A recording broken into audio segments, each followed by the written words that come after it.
Assalamualaikum warahmatullahi wabarakatuh. Perkenalkan, nama saya Irna Lawiyah dari kelas 6D dengan NPM 221063105076. Video ini saya buat untuk memenuhi tugas proyek mata kuliah teori peluang. Dosen pengampu dari mata kuliah ini adalah Dr. Karunia Eka Lestari, MPD. Jadi di video ini saya akan menjelaskan 20 soal tentang materi teori peluang dan pembahasannya. Dimulai dari soal yang pertama.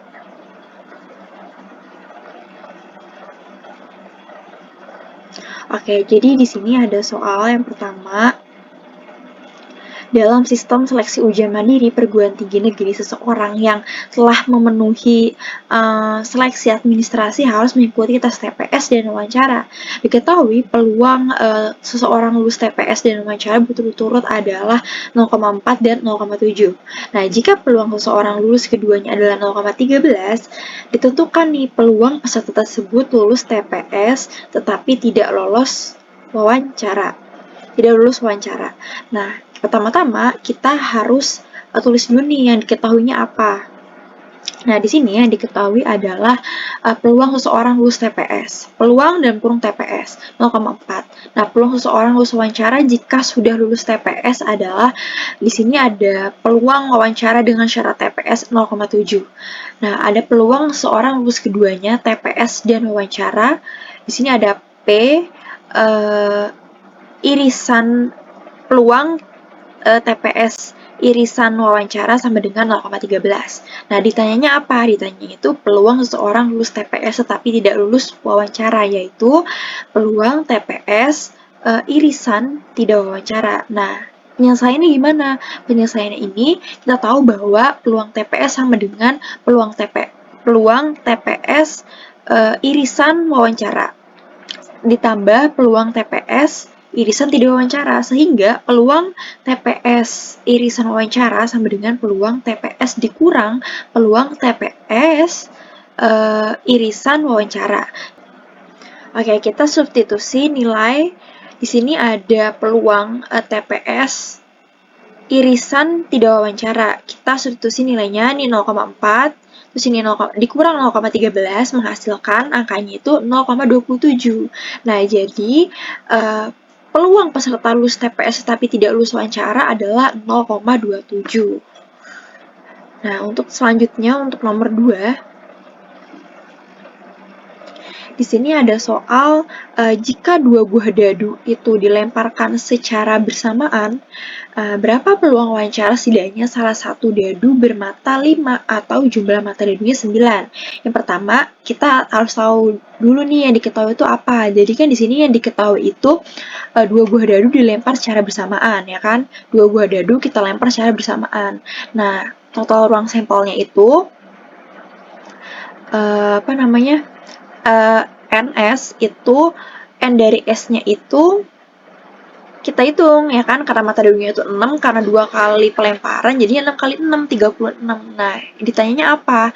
Nah, peluang bahwa setidaknya salah satu dadu bermata 5, atau jumlah mata dadunya itu 9. Nah, artinya kita itu disuruh mencari peluang A gabungan B, ya kan, dengan A itu kejadian setidaknya satu dadu itu bermata 5. Nah, ya, B itu kejadian jumlah mata dadu sama dengan 9. Nah, kita pakai rumus peluang A itu gabungan B sama dengan peluang A dikurang peluang B. Terus di sini ada lagi dikurang peluang A irisan B. Oke, langkah yang pertama yang harus kita hitung adalah tentukan peluang A-nya. Nah, setidaknya satu dadu itu bernilai 5, berarti dadu pertama itu kan 5, ya kan? Berarti ada 5,1, terus 5,2, 5,3, 5,4, 5,5, dan 5,6. Berarti kan itu ada 6 pasangan kan? Terus mata dadu kedua yang 5-nya itu kan 1,5, 2,5, 3,5, 4,5, 6,5. Nah, 5 pasangan doang. Soalnya kan yang 5,5 udah kita hitung yang pertama tadi kan. Nah, yang sudah dihitung. Nah, jadi total kombinasi B-nya itu adalah 6 ditambah 5. Kita jumlahkan nih. Jadinya hasilnya 11. Nah, peluang A itu adalah 11 per 36. 36 dari si N dari S-nya ini. Terus, langkah 2 adalah kita tentukan peluang B-nya. Jumlah mata dadunya sama dengan 9. Pasangan yang memenuhinya nih apa aja gitu kan, yang jumlahnya 9. Ada 3 tambah 6, 4 tambah 5, 5 tambah 4, dan 6 tambah 9. Oke, kita kombinasikan itu peluang B-nya tuh 4, jadi ada 4 per 36.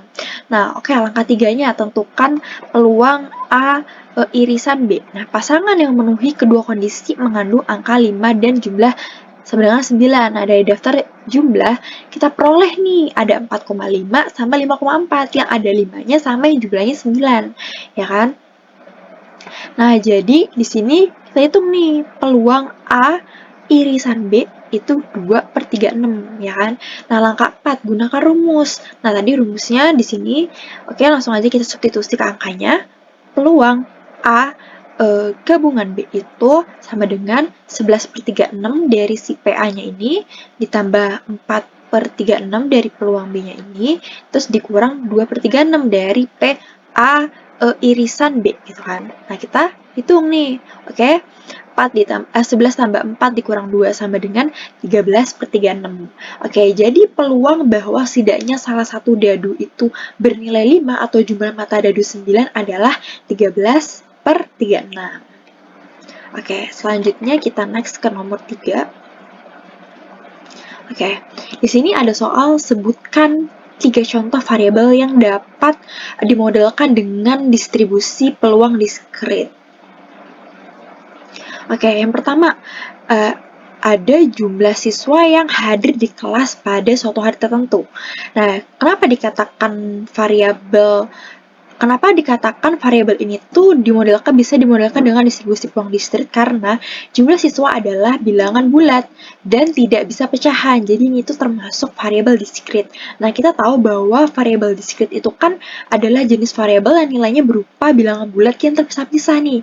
Tidak dapat memiliki nilai di antara dua bilangan bulat tersebut. Nah, contohnya misalnya jumlah anak dalam sebuah keluarga kan cuma 1, 2, 3 anak. Nggak bisa 2,5 anak kan? Nah, gitu jadi contohnya. Nah, di sini ada contoh yang kedua adalah jumlah gol yang dicetak dalam sebuah pertandingan sepak bola. Nah, variabel ini tuh hanya dapat mengambil nilai bulat yang menyatakan jumlah gol. Kayak misalnya golnya 1, 2, 3 gitu kan. Terus yang contoh ketiga, jumlah pelanggar yang datang ke toko dalam 1 jam. Nah, ini tuh bisa dimodelkan dengan distribusi Poisson karena menghitung kejadian dalam suatu interval waktu. Nah, jadi ini adalah 3 contoh variabel yang dapat dimodelkan dengan distribusi peluang diskrit. Selanjutnya untuk nomor 4. Oke, di sini ada sebutkan 3 contoh variabel yang dapat dimodelkan dengan distribusi peluang kontinu. Nah, kita tahu variabel kontinu itu adalah variabel yang nilainya itu dapat berubah secara terus-menerus dalam suatu rentang tertentu dan dapat mengambil nilai apapun di antara dua nilai yang berdekatan. Nah, dengan kata lain, variabel ini tuh variabel kontinu itu adalah variabel yang dapat memiliki nilai real yang tak terhitung dalam suatu interval. Nah, kita ambil contoh satunya di sini. Ada tinggi badan seseorang, misalnya ada 160,5 cm atau 172,3 cm dan lain-lain. Karena tinggi badan itu bisa berupa nilai pecahan dalam rentang tertentu. Nah, untuk yang kedua, di sini ada waktu yang dibutuhkan untuk menyelesaikan suatu tugas, misalnya 2,75 jam atau 3,1 jam. Nah, ini kan masuk ke contoh peluang kontinu karena waktu bisa diukur secara kontinu dan tidak hanya bilangan bulat gitu. Untuk contoh yang ketiga, di sini ada berat badan suatu objek, misalnya 45,2 kg atau 50,75 kg dan lain-lain. Nah, berat itu juga merupakan nilai yang kontinu dan bisa bernilai pecahan. Oke, selanjutnya untuk yang nomor 5. Di sini soalnya terjadi suatu kejadian mengikuti aturan berikut, kecuali, nah kita lihat dulu yang pilihan A. Yang pilihan itu, A itu himpunan kosong tidak pernah terjadi. Sehingga disebut kejadian yang tidak mungkin. Benar, karena kalau misalnya himpunan kosong itu kan tidak pernah terjadi. Nah, itu adalah kejadian yang tidak mungkin, karena kan nggak terjadi kan. Oke, yang kedua, komplement suatu kejadian A tidak terjadi jika kejadian A terjadi. Nah, ini tuh betul, karena kalau A-nya itu terjadi, komplemennya itu pasti tidak terjadi, karena kan komplement itu kebalikan. Nah, untuk yang pilihan C-nya itu kejadian A atau B terjadi jika sedikit jika sedikitnya satu dari dua kejadian tersebut terjadi. Nah, ini tuh benar karena definisi dari A atau B ya kan yang seperti kita pelajari. Nah, untuk yang pilihan D itu kejadian A terjadi jika komplemennya juga terjadi. Nah, ini tuh salah karena komplemen A dan komplemen itu saling bertentangan. Keduanya tidak mungkin terjadi bersamaan. Jadi, kita bisa lihat untuk soal nomor 5 ini, yang mana nih yang kecuali? Ya, jadi yang tidak benar atau kecuali itu adalah yang D, yang kejadian A itu terjadi jika komplemennya juga terjadi, karena itu tidak mungkin. Oke, selanjutnya untuk soal nomor 6. Oke, soal nomor 6 ini, peluang terjadinya suatu kejadian berada di interval, kita pilih nih. Nah, kan kita tahu bahwa peluang ini tidak bisa negatif kan. Nah, berarti bukan di interval min dong, bukan di interval yang negatif gitu. Min 1, ya min 1 kan bukan, berarti kita eliminasi nih pilihan yang A sama yang D. Nah, peluang itu bisa 0 ya kan, karena kan kejadian tidak mungkin terjadi bisa, atau peluang bisa 1, kejadian pasti terjadi. Jadi kan, kita di sini bisa lihat peluang satu kejadian adalah angka yang bernilai 0 sampai 1. Karena 0 sama 1-nya masuk dan pilihan B itu tidak mungkin, karena kan kalau pilihan B itu kan 0 sama 1-nya nggak masuk. Nah, kalau C itu 0 sama 1-nya masuk. Jadi yang benar itu pilihannya C. Jadi interval yang tepat adalah interval tertutup 0,1 gitu. Jadi intervalnya yang kurung siku, yang interval tertutup. Yang pilihannya yang C. Nah, selanjutnya untuk soal nomor 7. Nah, di sini soal nomor 7 itu pada pelemparan sebuah dadu, misalkan nih A menyatakan kejadian muncul mata dadu ganjil. Setelah dadu dilemparkan, muncul mata dadu 6. Hal ini itu menunjukkan bahwa yang pertama, kejadian A merupakan kejadian yang tidak mungkin terjadi. B, kejadian A tidak terjadi. C, kejadian A merupakan kejadian tertentu. D, kejadian A pasti terjadi. Oke, kita jawab. Nah, A ini kan kejadian munculnya mata dadu ganjil ya kan. Mata dadu ganjil itu ada 1, 3, sama 5 ya kan. Nah, terus dadu yang muncul adalah 6.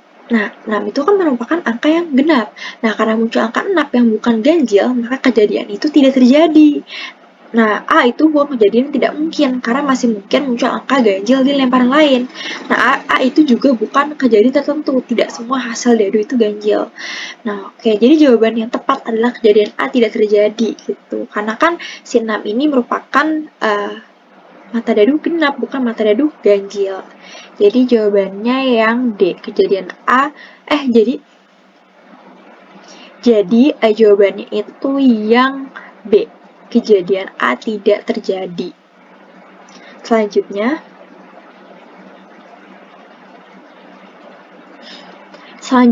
untuk soal nomor 8, berikut ini ukuran peluang diskrit dengan ruang sampel terhitung dan tak berhingga kecuali. Oke, keempat yang di atas adalah distribusi peluang diskrit, namun hanya satu yang tidak memiliki ruang sampel tak berhingga. Nah, yaitu, kita lihat dulu yang A, distribusi hipergeometri. Ruang sampelnya itu terhitung dan terbatas. Berarti kan kalau terbatas itu hingga. Nah, ruang sampelnya terhitung dan terbatas, dalam kurung hingga, digunakan untuk pengambilan tanpa pengembalian dari populasi terbatas. Nah, contohnya kita mengambil 5 kartu dari tumpukan 52 kartu tanpa pengembalian. Nah, untuk distribusi Poisson ini ruang sampelnya tak hingga, ya kan? Digunakan untuk menghitung jumlah kejadian dalam interval waktu atau ruang tertentu. Nah, variabel acak itu bisa 0, 1, 2, 3 tanpa batas atas. Nah, untuk distribusi geometri itu ruang sampelnya juga tak hingga, menghitung jumlah percobaan hingga terjadi keberhasilan pertama. Nilainya bisa 1, 2, 3 tanpa batas. Nah, distribusi peluang binomial juga, ruang sampelnya itu tak hingga, menghitung jumlah percobaan sampai keberhasilan ke R. Nilainya juga bisa sangat besar tanpa batas. Nah, jadi dari keempat pilihan ini tuh yang tepat adalah distribusi hipergeometri, karena yaitu ruang sampelnya terhitung dan terbatas. Nah, jadi jawaban yang tepat adalah distribusi hipergeometri. Untuk soal nomor 9, nah, di sini soal nomor 9, sebuah perusahaan ekspedisi mencatat bahwa rata-rata terjadi 3 keluhan pelanggan per hari yang disebabkan oleh keterlambatan pengiriman. Nah, jumlah keluhan per hari ini mengikuti distribusi Poisson. Berapa peluang bahwa besok akan ada tepat 1 atau 2 keluhan? Nah, kita diketahui dulu nih, kita tulis. yang diketahui itu kan distribusi Poisson atau lambdanya sama dengan itu 3. Oke, ditanyanya itu peluang X sama dengan 1 atau 2. Kita tulis peluang X sama dengan 1 ditambah peluang X sama dengan 2. Oke, di sini itu kita tahu bahwa rumusnya itu adalah peluang X sama dengan K dengan E pangkat min 3 dikali 3 pangkat K per K faktorial. Nah, E pangkat min 3 itu kita hitung jadi kurang lebih itu 0,0498. Oke, jadi di sini kita substitusi langsung ke angka. Jadi di sini kan peluang X sama dengan 1 itu kan untuk di sini E pangkat min 3 itu kan 0,0498 ya kan, dikali 3 pangkat 1 karena X 1 per 1 faktorial sama dengan 0,0498 dikali 3 menghasilkan 0,1494. Nah, untuk yang peluang X sama dengan 2-nya kita hitung sama 0,0498 dikali 3 pangkat 2 per 2 faktorial. Hasilnya itu 0,0498 dikali 9 per 2 menghasilkan 0,0498 dikali 4,5 menghasilkan 0,2241. Nah, untuk totalnya itu peluang X sama dengan 1 atau 2 itu kita jumlahkan nih dari 0,1494 ditambah 0,2241 menghasilkan 0,3735. Oke, selanjutnya untuk soal nomor 10. Selanjutnya soal nomor 10. Nah, dalam sebuah survei konsumsi minuman di Bandung, setiap responden diminta untuk memilih satu jenis minuman favorit dari 4 pilihan. Ada kopi, teh, jus, dan susu. Survei ini tuh melibatkan 320 orang dan hasilnya sebagai berikut. 90 orang memilih kopi, 80 orang memilih teh, 70 orang memilih jus, dan 80 orang itu memilih susu. Model distribusi peluang manakah yang paling tepat digunakan untuk menggambarkan data pilihan responden tersebut? Di sini kan ada lebih dari 2 kategori. Ada kategori kopi, teh, jus, dan susu. Nah, setiap responden itu memilih satu kategori saja. Terus total responden itu tetap dan frekuensi untuk masing-masing kategori dicatat. Nah, kita tahu bahwa distribusi multinomial itu kan merupakan generalisasi dari distribusi binomial untuk lebih dari 2 kategori, ya kan? Nah, di sini model peluang yang paling sesuai dengan percobaan acak dengan hasil lebih dari 2 kategori dan frekuensi hasil dicatat untuk masing-masing kategori adalah distribusi peluang multinomial gitu. Jadi yang paling tepat gitu untuk menggambarkan distribusi peluang apa sih untuk data tersebut gitu. Jadi yang paling tepat adalah distribusi peluang multinomial. Di sini ada soal nomor 11. Seorang distributor mengirimkan pesanan sayuran ke 3 box berbeda. Ada box 1, box 2, dan box 3 ya, B1, B2, B3. Di dalam box 1 itu berisi 22 kg kentang. Nah, box 2 berisi 17 kg timun dan box 3 berisi 12 kg wortel. Nah, kita ketahui di box 1 ini 5% sayurnya busuk. Nah, di box 2, 3% sayur itu busuk, dan di B3 ada 1% sayur yang busuk. Pada saat pesanan diterima, pemilik toko ini melakukan pengecekan kualitas sayur secara acak. Peluang dia mendapatkan 1 kg sayur yang busuk adalah, nah, kita pakai rumus peluang sama dengan berat total sayur busuk per berat total semua sayur. Nah, langkah satunya itu data yang diketahui. Kita tulis dulu datanya. Di sini ada box 1. Box 1 itu kentang 22 kg, terus busuknya 5%, kita kali 22 dikali 0,05 ya kan. Sini menghasilkan 1,10. Terus ada timun, beratnya 17 kg dengan busuknya 3%, kita kalikan 0,51 menghasilkan. Terus wortelnya itu jadi 0,12. Oke, langkah 2-nya kita disuruh untuk menghitung total berat sayur dan total berat sayur busuk. Oke, di sini total berat semua sayur kita hitungkan 22 ditambah 17 ditambah 12, jadi 51 kg. Nah, total berat sayur busuk, oke, kita jumlahkan dari yang tadi udah dihitung di sini. Di sini ada 1,10, ada 0,51 dan 0,12 kita jumlahkan menghasilkan 1,73 kg.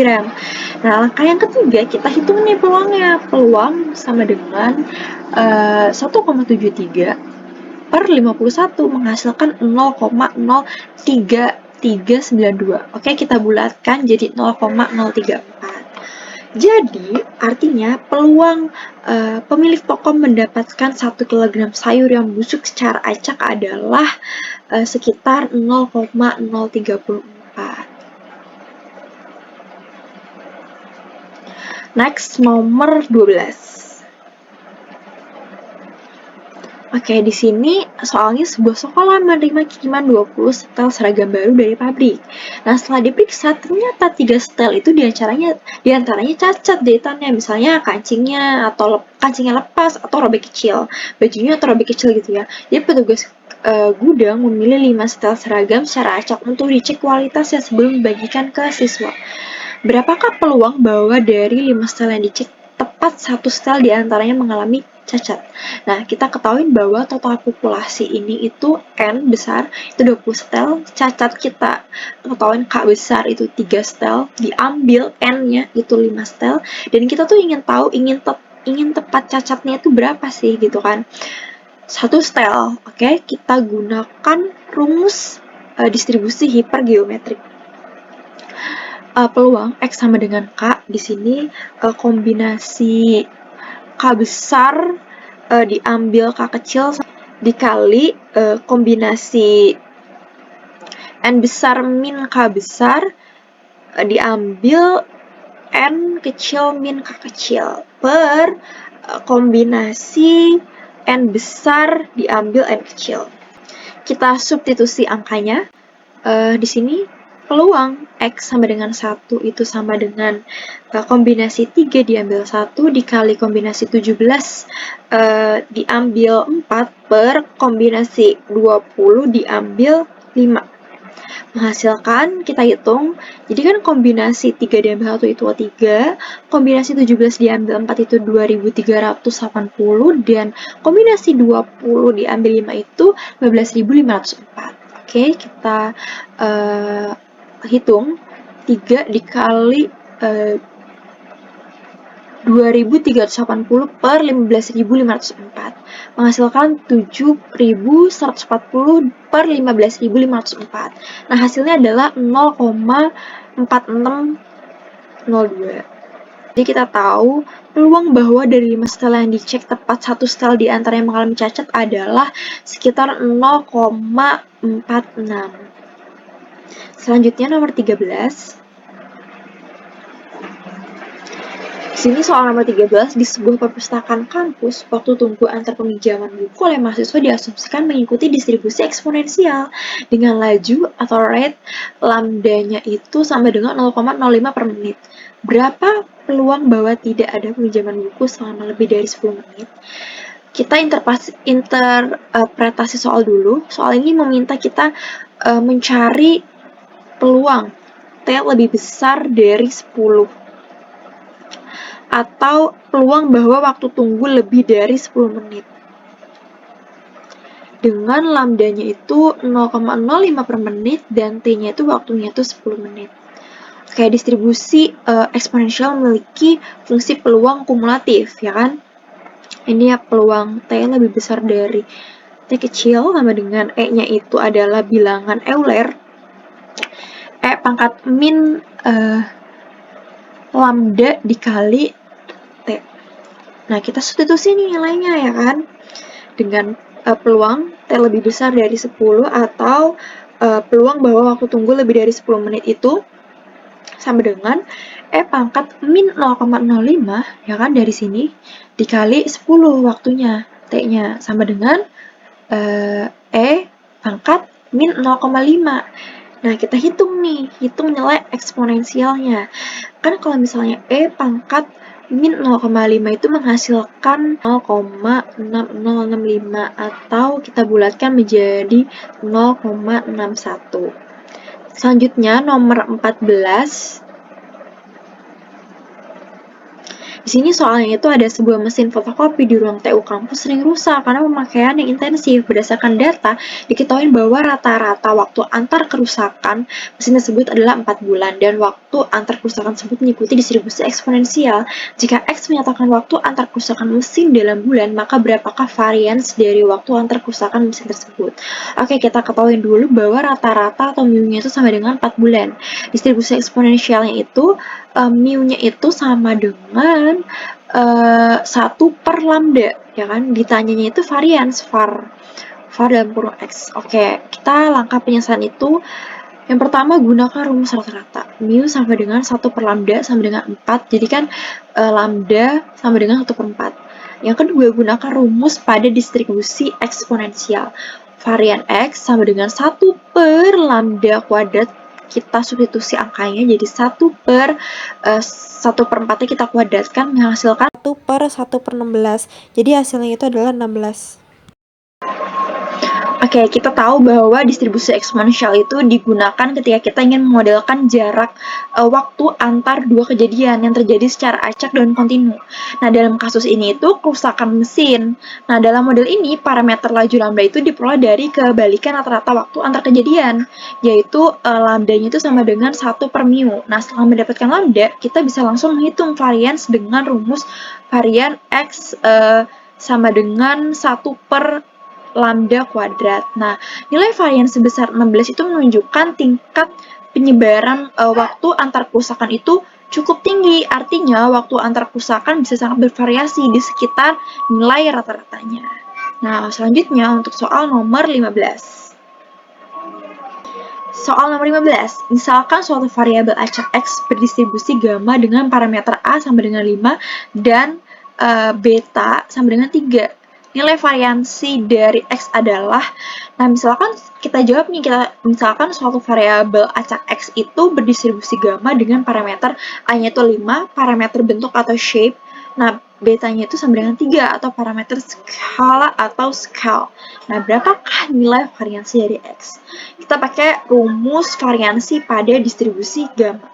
Nah, jika X itu gamma untuk shape scale, maka variansi X-nya itu A dikali beta kuadrat. Variansi X-nya itu kita substitusi 5 dikali 3 kuadrat. 5 dikali 9 menghasilkan 45. Jadi nilai variansi dari X adalah 45. Selanjutnya soal nomor 16. Oke, jika sebuah kotak berisi 7 bola merah dan 4 bola biru, 2 bola diambil secara acak nih tanpa pengembalian. Berapakah peluang bola kedua yang diambil adalah biru jika bola pertama diambil juga biru? Oke, kita lihat di sini ada visualisasi dari bola merahnya itu ada 7 dan bola birunya ada 4. Oke, di sini kan sebuah kotak diisi 7 bola merah dan 4 bola biru. Totalnya itu ada 11 bola. Nah, 2 bola diambil secara acak tanpa pengembalian. Oke, ditanyanya berapakah peluang bola kedua yang diambil adalah biru jika bola pertama juga biru. Nah, ini adalah peluang bersyarat. Kita cari peluang bola kedua biru dengan syarat bola ke-1 biru. Oke, jika bola pertama biru, maka bola biru tersisa kan 4 dikurang 1, hasilnya 3. Nah, bolanya tersisa dari 11 kan berkurang 1, jadinya 10. Maka peluang bola kedua juga biru, ya kan? Nah, jadi peluangnya adalah 3 per 10. Gitu. Jadi peluang bola kedua yang diambil adalah biru jika bola pertama yang diambil juga biru adalah 3 per 10. Selanjutnya soal nomor 17. Pada pelemparan 2 dadu, berapakah peluang dadu pertama menunjukkan angka ganjil jika jumlah kedua dadu adalah 8? Nah, langkah pertama kita harus ngapain sih? Langkah pertama adalah cari semua pasangan mata dadu yang jumlahnya adalah 8. Nah, pasangan dadu 1, dadu 2 yang jumlah 8. Ada 2 tambah 6, 3 tambah 5, 4 tambah 4, 5 tambah 3, 6 tambah 2. Jadi ada 5 pasangan yang jika diketahui jumlahnya adalah 8. Nah, langkah kedua kita cari dari pasangan tersebut, cari yang dadu per mata ganjil. Langkah 2 dari pasangan-pasangan tersebut, cari yang dadu pertama ganjil, ya kan? Angka ganjil itu kan ada 1, 3, sama 5. Pasangan dengan dadu pertama ganjil itu ada 3,5 sama 5,3 gitu kan, yang jumlahnya 8. Jadi ada 2 dari 5 pasangan yang dadu pertamanya ganjil. Maka peluang bersyaratnya adalah peluang dadu pertama ganjil dengan syarat jumlahnya 8 adalah 2/5. Next, soal nomor 18. Soal nomor 18. Sebuah koin seimbang dilempar sebanyak 4 kali. Jika X adalah jumlah sisi angka yang muncul, berapakah nilai peluang X sama dengan 3? Kita ketahui bahwa koin yang dilempar itu sebanyak 4 kali, ya kan? N 4 kali, terus peluang muncul angka itu kita tulis P kecil 0,5, ya. Karena koin itu seimbang gitu. Terus X itu jumlah sisi angka yang muncul. Ditanyanya peluang X sama dengan 3. Oke, kita pakai rumus distribusi binomial. Kita selesaikan soal ini tuh dengan pendekatan distribusi binomial karena pelemparan koin adalah eksperimen Bernoulli. Hasilnya hanya ada 2 kemungkinan, gambar dan angka. Di sini pakai rumusnya peluang X sama dengan K sama dengan kombinasi N diambil K dikali P pangkat K dikali 1 min P. Di sini kita dalam kurungin itu pangkat N min K dengan N-nya itu 4, K-nya itu 3, dan P-nya itu 0,5. Oke, kita hitung, kita substitusi, masukkan angkanya, ya kan? Terus kita tulis di sini adalah peluang X sama dengan 3-nya itu kombinasi 4 diambil 1 itu dikali dengan 0,5 pangkat 3 dikali 0,5 pangkat 1. Kita hitung, di sini 4 dikali 0,125 dikali 0,5 sama dengan 4 dikali 0,0625 sama dengan 0,25. Jadi, nilai peluang X sama dengan 3 adalah 0,25. Selanjutnya, nomor 19. Nomor 19. Diberikan 2 variabel acak X dan Y berdistribusi identik. Jika AX itu sama dengan mu, maka E2X ditambah 4Y adalah, kita tahu bahwa 2 variabel acak X dan Y ini berdistribusi identik. Maka, EX sama dengan EY sama dengan mu. Ditanyanya nilai harapan dari E2X ditambah 4Y. Kita gunakan sifat linearitas ekspektasi. Ekspektasi ini bersifat linear, sehingga E2X ditambah 4Y itu sama dengan 2EX ditambah 4EY. Karena EX sama dengan EY sama dengan mu, maka E2X ditambah 4Y, 2 mu ditambah 4 mu sama dengan 6 mu. Gitu. Jadi, E2X tambah 4Y adalah 6 mu. Selanjutnya, soal yang terakhir, nomor 20. Jika peluang A sama dengan 0,7, peluang B sama dengan 0,6, dan peluang A irisan B itu 0,4, berapakah peluang A dengan syarat B? Untuk menghitung peluang kondisional, peluang A dengan syarat B itu kita gunakan rumus P A dengan syarat B sama dengan peluang A irisan B per peluang B. Kita tahu bahwa diketahuinya itu peluang A-nya itu 0,7, peluang B-nya 0,6, peluang A irisan B-nya itu 0,4, maka kita substitusi nih ya. Di sini 0,4 ya kan, karena peluang A irisan B-nya itu 0,4, terus peluang B-nya itu 0,6, ya 2/3 gitu. Kita hitung, jadi hasilnya itu 2/3 kurang lebih 0,6667 atau 0,67.